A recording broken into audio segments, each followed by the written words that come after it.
सायनच्या पूर्व आणि पश्चिमेला जोडणारा हा जो पूल आहे, ज्या पुलावरती सध्या मी उभी आहे, त्या पुलावरती लवकरच हातोडा पडणार आहे। आणि आपण पाहत आहोत की ह्या ब्रिजवरती सध्या खरं तर मोठ्या संख्येने रहदारी आहे, गाड्यांची ये-जा असते।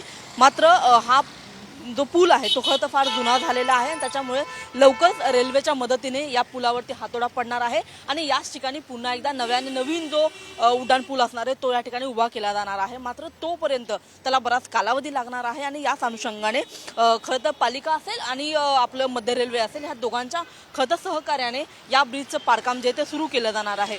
येत्या 20 जानेवारीपासून म्हणजेच अवघ्या 2 दिवसानंतर या ज्या पुलावरची जी काही वाहतूक आहे ती पूर्णपणे थांबवली जाणार आहे आणि त्याच्यामुळे या संपूर्ण भागामध्ये मोठी वाहतूक कोंडी होईल अशी सुद्धा एक दाट शक्यता जी ती व्यक्त केली जात आहे। या मार्गावरून खरं तर अनेक आपण पाहतो की पूर्व आणि पश्चिमेला जोडणारा हा महत्त्वाचा पूल असल्यामुळे या दोन्ही भागाकडून जी येणारी वाहतूक आहे त्याला आता अन्य मार्गांवरती वळवण्यात आलेला आहे। अन्य खरं तर काही ठिकाणी पार्किंगची सुद्धा एक मोठी समस्या या ब्रिज तोडण्यामुळे खरं तर निर्माण होऊ शकते।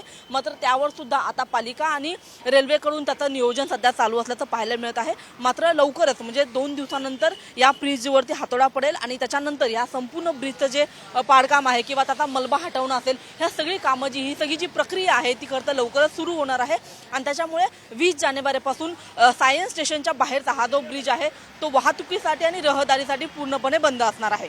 कॅमेरामन राकेशसह मी रुपाली बडवे, साम टीव्ही, मुंबई। देश विदेशातील प्रत्येक घडामोडींचे लाईव्ह अपडेट मिळवण्यासाठी आता साम टीव्हीच्या सर्व सोशल मीडिया प्लॅटफॉर्मला लाईक, फॉलो आणि सबस्क्राईब करा। तसंच सर्व नोटिफिकेशनसाठी बेल आयकॉन प्रेस करायला विसरू नका।